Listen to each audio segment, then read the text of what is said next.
Who doesn't love a rose? You know, roses are one of those plants that just about everyone grows at some stage or another. And you know what? It's one of those plants that seems to survive even when you find an old house that's been neglected and the garden's been overrun by weeds. Often you'll still find roses growing there, a climbing rose up the veranda or a rose bush on the side fence in full bloom and looking wonderful amongst all of those weeds. It hasn't been pruned, it hasn't been attended to, nothing is, no feeding, no watering for years and years and years, and yet it still survives. This tells us something about the rose. This is a plant that um, you really should have a go at growing, even if you find you can't grow anything else. You can get a lot more out of a rose though if you look after it and you look after it properly. And you know what? Roses can look so much better if you choose the right rose for the right situation. They come in all forms and colours. Some flower once, only in spring, and some repeat flowering, giving you a reward of colour all through the summer, and some even a lot longer than that. Some flower, then stop, then flower again. Depends on what variety you've got. It also depends where you grow, where you live. You know, I lived in southern Australia in Melbourne for 40 years or so, and down there we would find our rose bushes would go bare over winter, and we would prune them hard in winter, and we would get wonderful displays of colour through the spring and summer. Um, and that's what you did. You might give it a light prune in the summer as well. If you're in somewhere like England, you might do the same.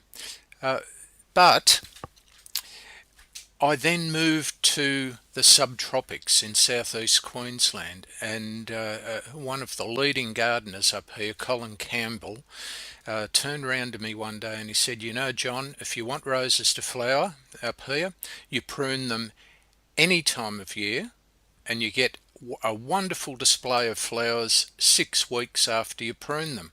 Totally different story.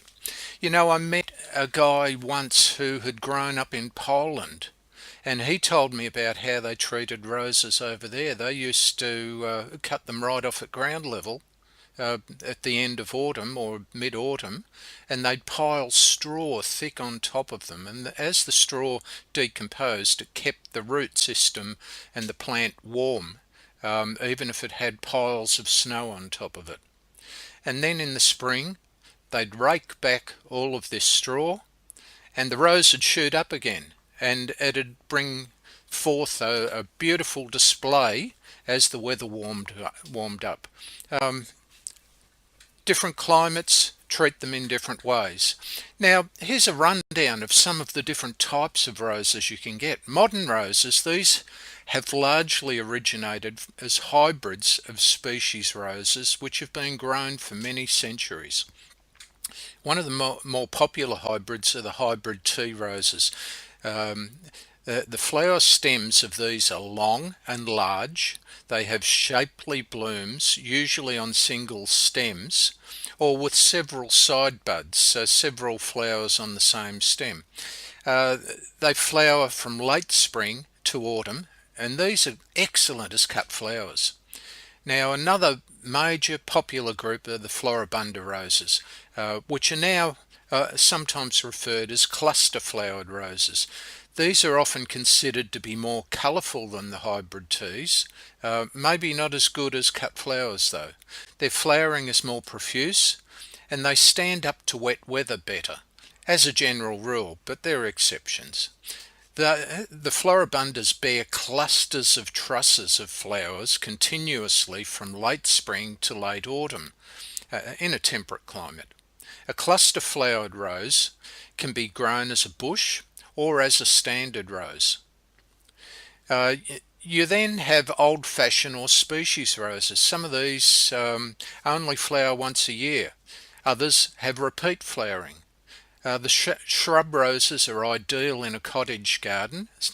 Typically they're pink shades, uh, and often they're overblown and full of fragrance. But you do get other colours too, and you get low-growing ones, you get climbing ones, you get bush ones.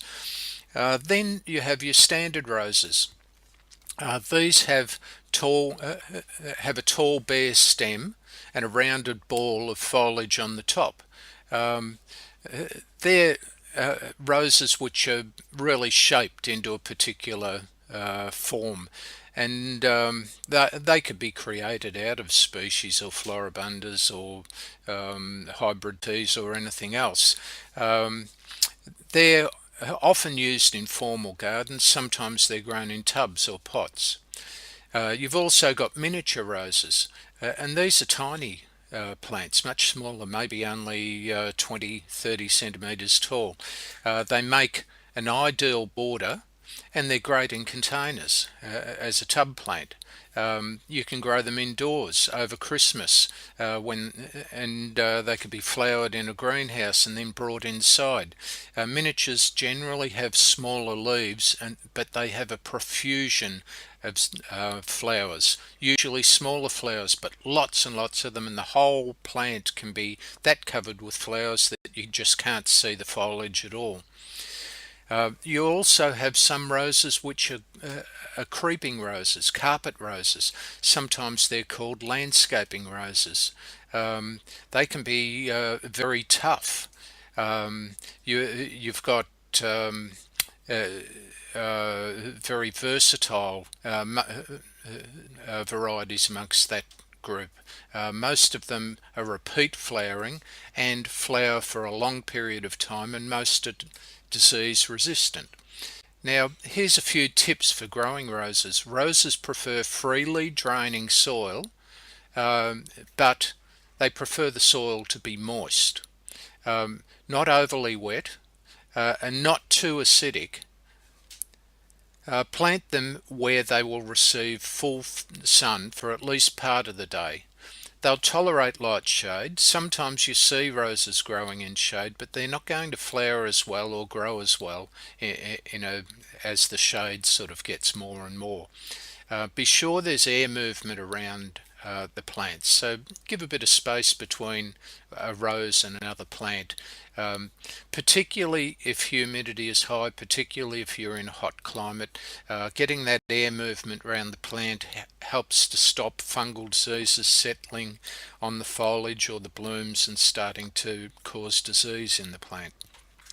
They respond well to feeding and moderate watering, particularly in drier conditions. And if it's a particularly dry situation, mulch them every year. Prune them annually, commonly in winter, but like I said, in the tropics or the warmer climates, you may prune them virtually at any time of year. If you're in a temperate climate, prune lighter and more often. If you're in a temperate climate, prune lighter and prune more often. Remove dead or diseased wood and any crossing shoots at any time in a rose. Keep it open and keep that ventilation happening inside the plant. That helps keep the pests and diseases down. But nevertheless, check regularly for pests and diseases and act if you see them. You can get all sorts of things occurring on roses. Different things are more prevalent under different conditions and in different localities. But keep an eye out in particular for leaf hoppers, aphids, caterpillars, leaf cutters, black spot, grey mould, powdery mildew and rust. At the end of the day though, the best hint with roses is buy disease resistant and tough varieties and plant them in the right place.